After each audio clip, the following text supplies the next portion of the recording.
se inscrevem acreditando que poderão se inscrever todos que têm o genótipo negro, né, no seu DNA. E não, a lei e o Supremo e as diretrizes todas que têm sido estabelecidas é a de que tem a importância do fenótipo e não do genótipo.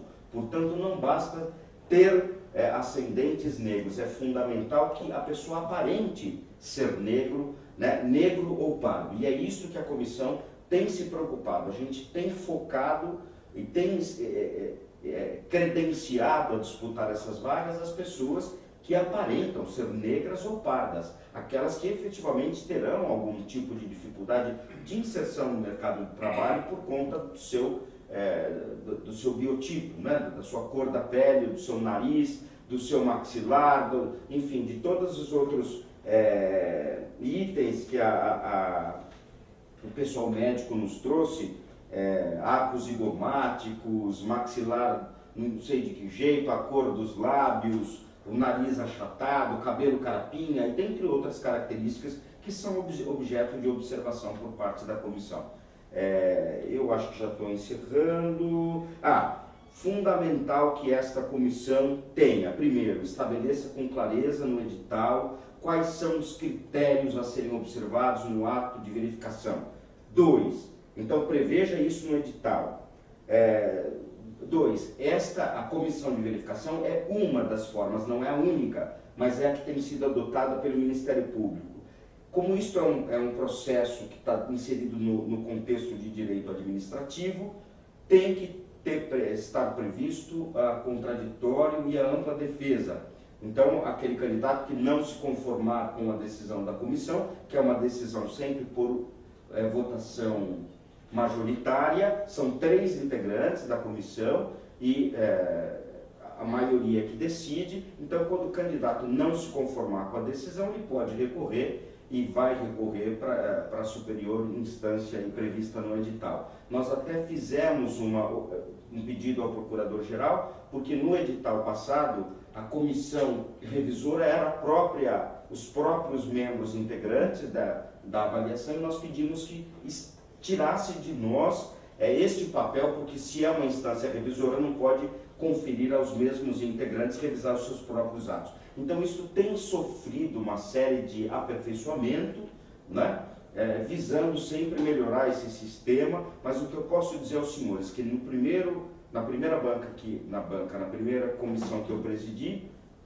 não tivemos nenhum recurso dos candidatos. Na segunda comissão que eu tive a oportunidade de presidir, nós tivemos 5 recursos, 4 deles eram inconformados com a questão genótipo, fenótipo, então não saía muito disso, e é uma questão discricionária da própria comissão. E eu quero aqui lembrar que as decisões não são matemáticas, não dá para ser, é subjetivo mesmo, né? Isso não é uma coisa matemática, você é pardo, sempre existem casos limítrofes, nós estamos sujeitos a erros, obviamente, mas a gente procura, até porque a decisão é por maioria, a gente procura tentar errar menos, né? E pelo número de recursos, isso mostra que nós temos obtido muito êxito. E tivemos um caso só que até é muito interessante mencionar, que foi de uma candidata que alegou que no concurso anterior ela havia sido considerada afrodescendente e naquele concurso ela não foi considerada. Então veja, e não há nenhum problema nisso, porque essas decisões, como eu disse, elas são discricionárias, são subjetivas e elas são fundamentadas em observância visual. Então, dependendo, às vezes, a cor da roupa favorece, o tom da pele ou desfavorece, enfim, são questões que são aferidas e a gente procura errar menos. E eu acho que pelo número de recursos a gente tem obtido muito êxito, como eu disse. Termino aqui a minha fala, peço desculpas por ter me alongado, espero ter tratado de tudo que me foi pedido, com as escusas dos promotores de inclusão social, porque eu estou aqui como intruso. Agradeço a atenção, o convite do Dr. Tiago e a oportunidade de falar de um tema que me é tão caro pela minha própria história de vida. Um abraço a todos, em particular a quem nos assiste pela web. Bom, muito obrigada. Doutor Júlio, nós estamos com alguns problemas técnicos, então eu, ora, ligo um computador, ou ligo outro. Primeiro eu gostaria de anunciar a presença do doutor Valério. O doutor Eduardo Valério está aqui, promotor de inclusão social. Foi ele que deu início ao Ministério Público, ao GT de Igualdade Social, e deixou aqui um legado local para a gente voltar a retornar aos trabalhos. Estamos fazendo isso, não logicamente com tamanha experiência do Dr. Valério, mas certamente com muita vontade de mudar a realidade dessa desigualdade. Lembrando que nós teremos o terceiro e o quarto workshop, o terceiro sobre com colegas do patrimônio público e o último com colegas com atuação na inclusão social, pensando em ações preventivas. E temos algumas perguntas já realizadas.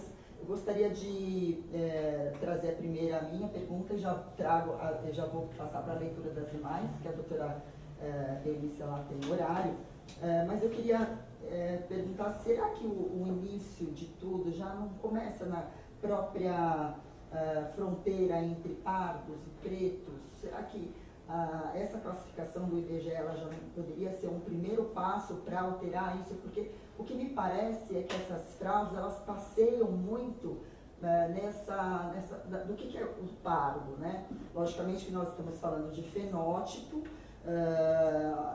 Me parece que falta muita informação ainda sobre essa atribuição, né, do preconceito de marca e não necessariamente do preconceito de origem, mas eu gostaria de entender um pouco aí a opinião dos senhores a respeito disso, a respeito dos pardos.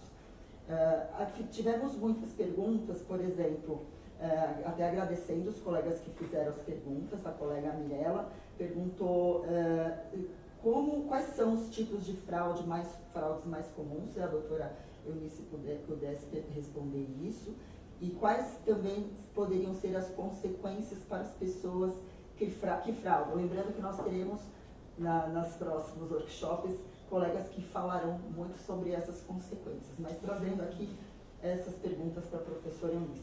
Posso continuar fazendo as próximas ou vocês preferem responder essas primeiro? Bom, acho que a gente podia responder, porque se lembrar, né? Com certeza. Olha, quem é pardo aqui no Brasil, né? Então, a pergunta não é simples, não, é difícil, porque nós temos que lembrar das formas como ocorreu a miscigenação, né, entre os brasileiros, e também o cumprimento do que está constitucionalizado é realmente de incluir os brasileiros no desenvolvimento. E aí nós temos que alcançar um número considerável de brasileiros que estão realmente em estado de miserabilidade, que estão excluídos e que padecem a discriminação racial. Então, nessas comissões de fiscalização e de verificação, o que notei nas atividades lá da OAB acompanhando ou representando a OAB nessas comissões foi justamente isso. A pergunta que se faz à pessoa é o que ela entende por discriminação racial e se alguma vez ela foi discriminada. A discriminação racial aqui no Brasil, ela é, conforme Florestan Fernandes, de marca. É o fenótipo, como já foi aqui explicado. É diferente de outras partes do mundo ou dos Estados Unidos, é aquilo que a pessoa aparenta. E a partir daí, ela é considerada o suspeito pelas polícias estaduais, aí civil militar. Ela é discriminada no mercado de trabalho, ela é maltratada, constrangida nos shoppings. Quem é que é seguido pelos seguranças no shopping center das grandes cidades brasileiras, é quase como um todo, né? Quem é? O segurança está olhando, ele não sabe se a pessoa tem dinheiro ou não, né? As pessoas estão todas, né, mais ou menos, principalmente quando são jovens, seguem um modelão aí, elas estão ali presentes. Vai sim nos fenótipos, é na cor da pele, no cabelo, né? É nos fenótipos africanos que aquela pessoa apresente ou não. Então, até para incluir as pessoas nas políticas e ações afirmativas, a nossa legislação vê os pretos, aí não há o que discutir, mas também uma gama significativa de miscigenados, chamados aqui de pardos. Foi o nome aí que o IBGE escolheu essa denominação, assim tem sido, mas vejam que é uma forma de incluir muita gente que é discriminada, a ponto da pessoa considerar tão assim prejudicada na sua autoestima, esse cidadão considerar natural o maltratamento que recebeu, até em instituições públicas muitas vezes. Ele vai lá em busca dos seus direitos e percebe claramente que está sendo tratado de maneira diferenciada. E ele diz, né, que também porque é serviço público, não, porque é shopping, e aqui vem a burguesia, é porque o restaurante era, né, ou é porque aquela empresa ela é importante. Então, fui lá, né, e vi claramente que recebi um tratamento diferenciado. Então, é muito importante que entre os negros, os pardos sejam incluídos, até para eles poderem, né, serem beneficiados das políticas e ações afirmativas. É importante para ele. As fraudes mais comuns, essas são assim terríveis as formas, né, de usar maquiagem. Né? Então a pessoa tem uma pele clara, então ela compra um produto, ela se maquia. Isso foi visto aí, né, alcançado na comissão de verificação aí, no caso, um bronzeamento bastante artificial, mas aquela tinha passado mesmo uma pomada, alguma coisa, para ficar com a pele mais escura. Então a pessoa busca, né, os fenótipos africanos para se passar por negro. Aí ela se beneficia, né, das políticas e ações afirmativas. Só que a conquista dessas políticas e ações afirmativas levaram muito tempo. Houve uma contribuição significativa de muitos, né, estudiosos e tal. Vejam, tudo começou lá em meados do século passado com aquela escola paulista de sociologia, Florestan Fernandes, o próprio Fernando Henrique Cardoso, né, e alguns estudiosos no âmbito da sociologia, Clóvis Moura, o historiador. Depois nós temos no âmbito do direito.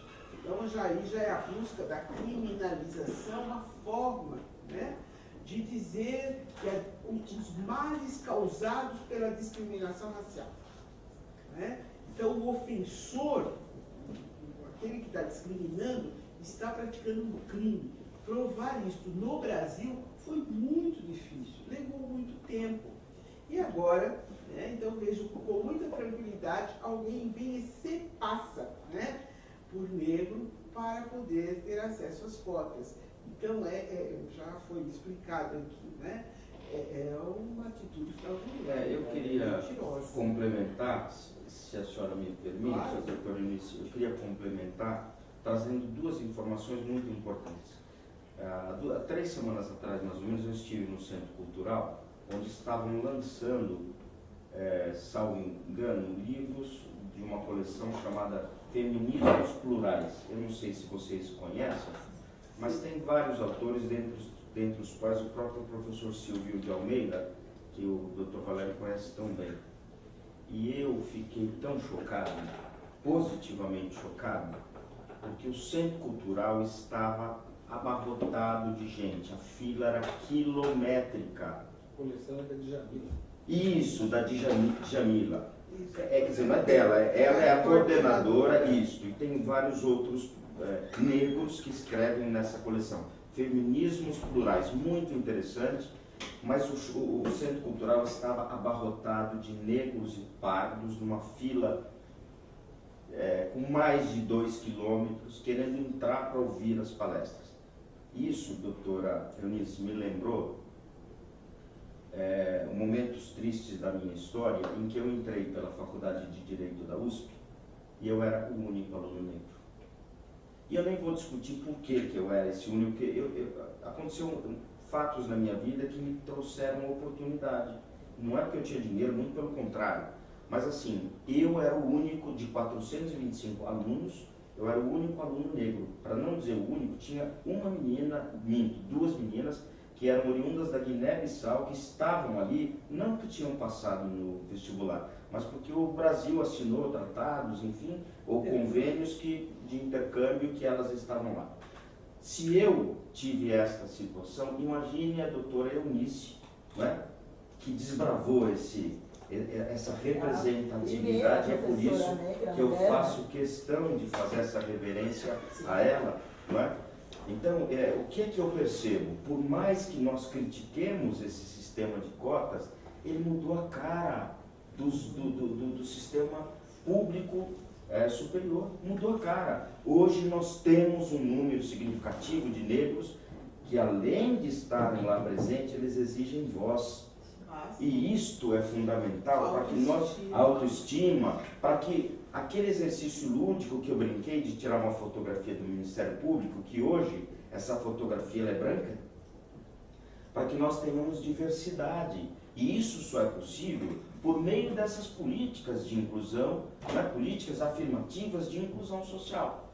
Então eu fiquei positivamente impactado com isso. Esse era o primeiro caso que eu queria trazer. O segundo foi o meu trabalho na primeira comissão aqui, que o Procurador-Geral me deu essa oportunidade de estar presente, e ao final dos trabalhos, eu, Ione, Natália, a gente ficou feliz por ter concluído com tanto êxito, não ter tido recursos, e o pessoal ficou contente, se sentiu acolhido, foi um trabalho muito interessante. Eles eram fotografados, óbvio que com a permissão, 3 pessoas davam lá o laudo, dizendo se era ou se não era, as decisões eram por maioria, estava previsto no edital, tinha um contraditório com a defesa, tudo de acordo com as diretrizes estabelecidas nesta DPF 186. Mas qual foi a minha relativa tristeza?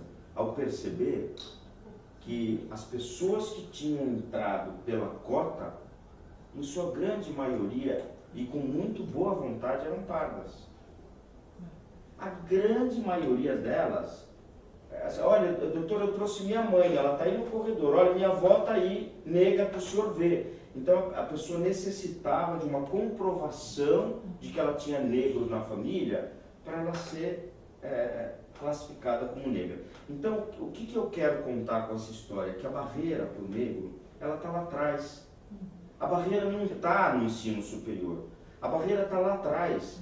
A falta de oportunidades, ela está desde o ensino básico, cuja mãe tem que trabalhar, o pai é alcoólatra, o pai não tem, a família não tem casa, está morando na rua, não tem equipamento de saúde, não tem moradia, não tem nada. Não tem nada porque essas pessoas foram, há 130 anos atrás, libertadas de um sistema opressor, da escravidão, foram colocadas na rua sem a menor condição de uma recuperação social. Então, isto que nós estamos fazendo por meio dessa política de ação afirmativa é sim uma reparação, ela é devida, e o Brasil, como bem disse a doutora Eunice, ratificou regras internacionais que prevêem essa reparação e essa inclusão social. Então, eu acho que não tem uma outra forma. Claro, a cotas é importante nos concursos, nos vestibulares, etc. Mas isso tudo sozinho não é nada. A lei sozinha não é nada. E aí a gente faz um apelo incondicional aos promotores para que atuem nos conselhos de direito, nos conselhos municipais, no conselho estadual, qualifique os conselheiros para que o promotor atue por meio do inquérito civil, para que o promotor faça um debate na sua comarca, para que cobre dos gestores públicos políticas inclusivas, não a pasta do negro, isso não basta, essa política tem que ser transversal, eles têm sim que estar conversando nas outras áreas, em todas as áreas, porque se não houver uma sinergia de todos os setores multidisciplinares da gestão, de todos nós, para que nós conversemos sobre isso. Essa mudança vai levar mais 130 anos. E é isso que a gente não quer. Eu gostaria de lembrar, o professor Natanael está nos assistindo, ele trouxe uma pergunta. Um abraço, professor. O senhor deu uma contribuição muito boa aqui para a gente. Sim.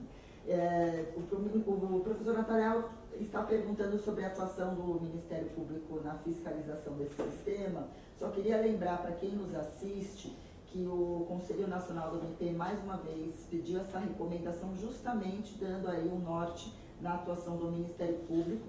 E nós criamos no Centro de Apoio um roteiro a respeito disso, mas o Dr. Valério, nosso colega, fará essa abordagem como promotor de inclusão social no 4º workshop, né? E teremos também os colegas do patrimônio público que vão falar também sobre essa fiscalização, sobre essa atuação após a fraude já acontecida.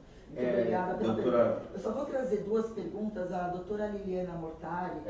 Eu queria insistir nesse parênteses pelo seguinte. Eu sugiro que o próprio Centro de Apoio disponibilize na pasta, viu, doutor Tiago, uma recomendação modelo que possa ser aproveitada pelos colegas, porque já tem, os colegas da web que nos assistem, já tem uma recomendação que pode servir de parâmetro para que os senhores encaminhem para os gestores, para os municípios, para as secretarias de Estado que fazem os seus concursos, para que e mais do que qualquer outra coisa, qualifiquem os conselhos e os conselheiros, para que se houver alguma violação, essas notícias sejam trazidas para o promotor poder atuar. E não só qualifiquem os conselheiros, como também estimulem a criação desses conselhos. Sem dúvida. Porque nós sabemos que de mais de 640 municípios, aproximadamente 640 municípios, apenas 9% deles têm conselho municipal. Então, na verdade,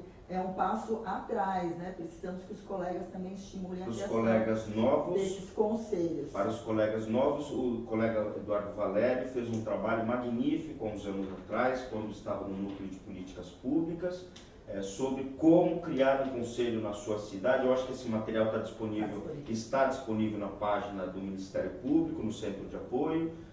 Então, todo o passo a passo de como criar o conselho, como é que faz, está tudo lá no site do Centro de Apoio, e a doutora Fabíola poderá orientá-los de como chegar a esse material. A cada workshop, nós sempre vamos alimentar a página com essas fontes, né? Mas eu vou trazer aqui a pergunta da doutora Liliana Mortari, agradecer a sua participação nesta reunião. A doutora Liliana é procuradora de Justiça.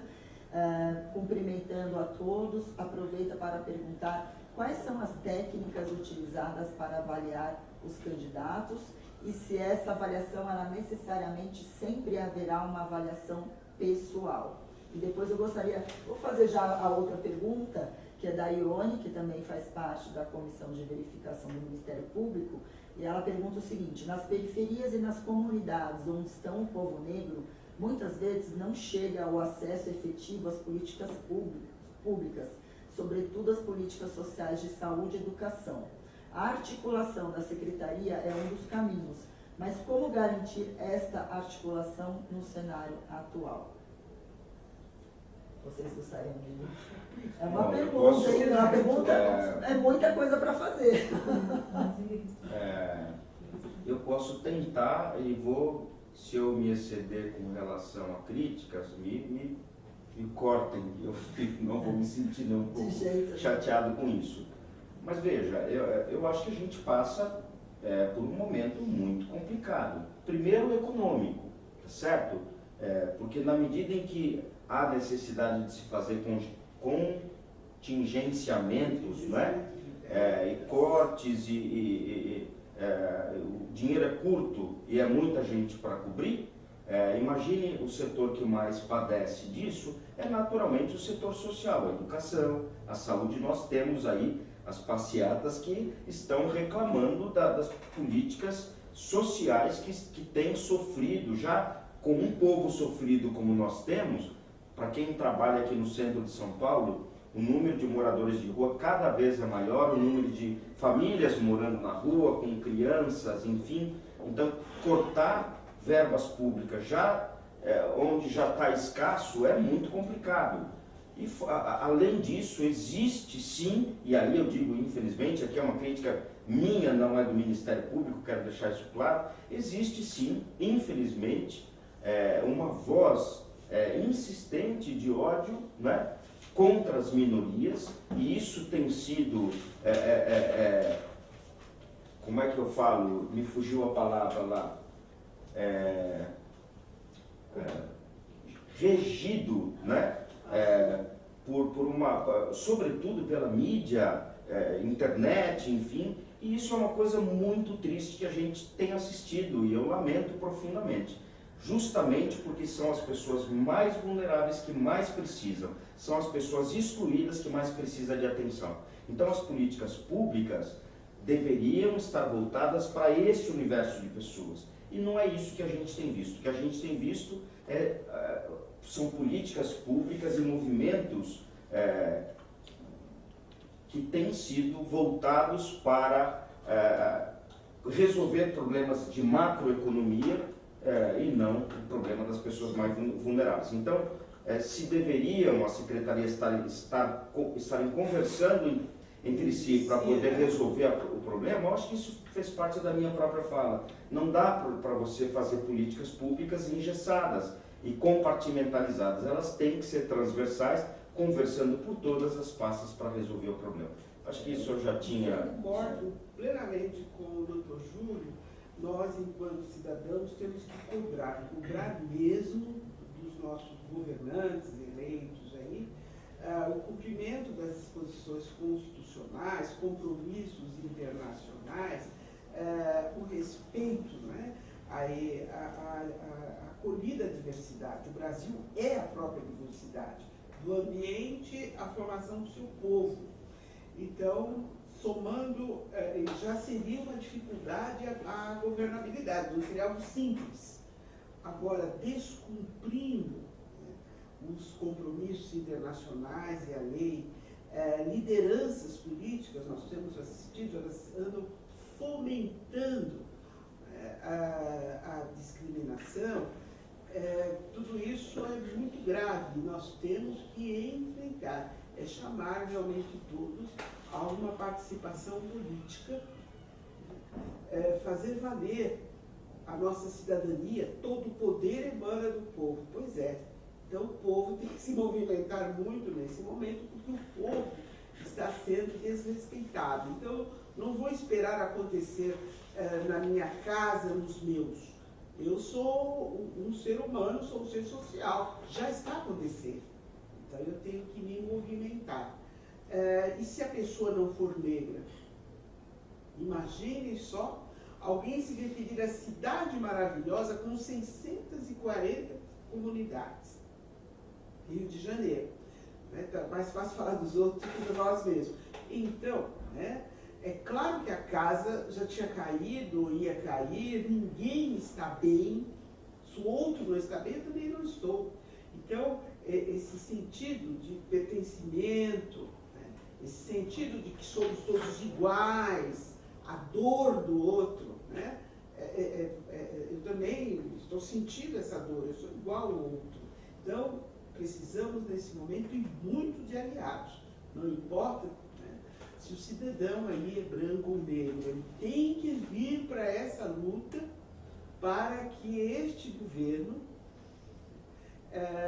cumpra os seus compromissos, respeite essa diversidade, atue pela inclusão.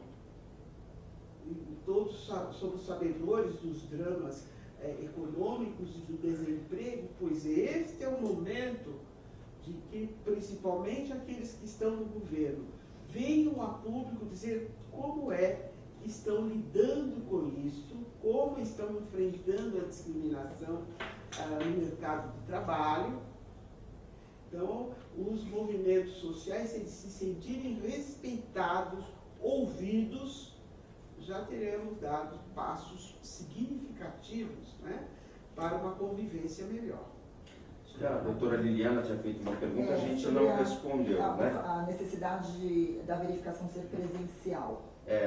Então, como eu disse, nós estamos trocando pneu com o carro andando, né? Nós tivemos algumas dificuldades, como o concurso dos estagiários foi um concurso regional, então para muitos candidatos virem de regiões muito distantes, nós tivemos um número significativo deles que sequer vieram, porque às vezes o salário nem compensa se não vieram. Então seria importante sim que esta avaliação também fosse regional, para não onerar o candidato que tivesse que vir para a cidade de São Paulo só para ser avaliado e voltar. Seria importante? Sim, seria. Então seria importante que essas comissões fossem regionais. Como a gente está começando o trabalho, então por hora, e até a míngua de falta de estrutura do Ministério Público, essa comissão ainda ela é centralizada aqui, na Procuradoria Geral, aqui no prédio da Riachuelo, e a gente faz sim essas verificações de forma presencial. Mas se houvesse essa possibilidade de estrutura do Ministério Público, porque não é fácil. Então tem alguém que, nós temos um funcionário para digitar os dados, conferir os dados, e muitas vezes os dados não estão batendo, às vezes não chegou nem ao terceiro ano, e para ser estagiário tem que estar no mínimo no terceiro ano, então isso tem que ser verificado, tem que tirar fotografia, tem que ter 3 pessoas na comissão, água, café, enfim, é um número. Nós tivemos 300 e poucos candidatos analisados na última comissão, então é uma estrutura importante, mas para que isso fosse regional, o Ministério Público teria que responder, creio eu, e aí quem pode responder isso, creio que a Procuradoria Geral e não nós. Se fosse possível, que eu diria, isto é o ideal, para não onerar o candidato. Excelente. Só lembrando que na própria ata da audiência pública, que foi a origem da recomendação 41, constou alguns critérios e constou de que alguns municípios que têm um concurso muito pequenos, não abrange um número muito grande de pessoas, essa verificação ela é possível de ser feita pessoalmente, presencialmente, no próprio ato da inscrição.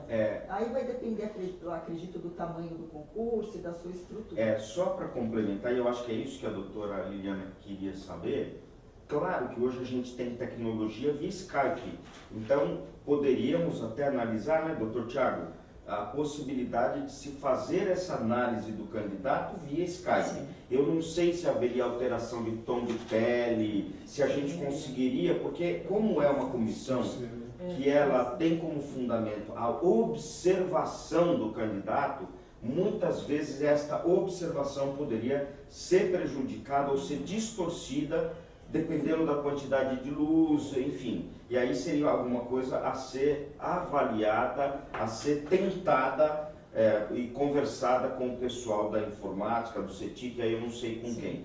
Mas assim, por essa particularidade, que daria para fazer. Agora eu não sei se nós não correríamos o risco de cometer injustiça por conta da tecnologia que nós temos disponível. Perfeito. Muito obrigada, doutor Júlio. Nós precisamos já partir para o final, a doutora Inês precisa se ausentar. Eu gostaria de agradecer imensamente a presença de todos e todas, agradecer aos colegas que nos assistiram, aos nossos convidados, agradecer ao Nath, agradecer a Maiara, ao doutor Tiago, nosso coordenador, aos colegas da inclusão, o doutor Valério, o doutor Júlio, que está aqui, eu digo que é da inclusão há muito tempo, né? O colega Rafael Costa, que é do CAU Descentralizado, a Faculdade Zubits Palmares, que é nossa parceira, o professor Natanael, que nos assiste, né? Aos colegas que participaram fazendo ou não perguntas, a doutora Mirella, e agradecer também, acredito deixar aqui as minhas palavras de não só agradecimento, mas de meus cumprimentos pela sua trajetória, a doutora Eunice Prudente, que é uma mulher que traz aí na sua história uma história de grande luta pelos direitos humanos. Muito obrigada. Muita honra para nós, o Ministério Público, ter uma mulher negra tão lutadora e que traz aí essa bagagem que trouxe aqui para nós muitos ensinamentos. Lembrando mais uma vez que nós teremos mais 2 workshops para falar um pouco sobre a atuação repressiva das fraudes e também a atuação preventiva das fraudes. Assim que estiver tudo confirmado, nós vamos proceder à divulgação. E peço, por gentileza, que se vocês tiverem sugestões, observações, críticas, para que vocês nos mandem um e-mail para o cauinclusãosocial@mpsp.mp.br. É sempre importante qualquer crítica, pois é assim que nós vamos aprimorar as nossas atividades. Por favor, nos critiquem. Gostaria de terminar deixando aqui esta frase que muito nos simboliza, né, não só o sistema de cotas, mas todo esse trabalho que nós temos realizado aqui pelo Centro de Apoio. Uma frase escrita por Ana Maria Gonçalves, preta, mineira, publicitária e escritora, que diz o seguinte: conhecimento e principalmente a sua produção é poder, não é? Então é isso, bora ter poder através do conhecimento e abrir as estradas para que outros também o tenham. Tenham todos e todas uma boa noite, muito obrigada e até a próxima.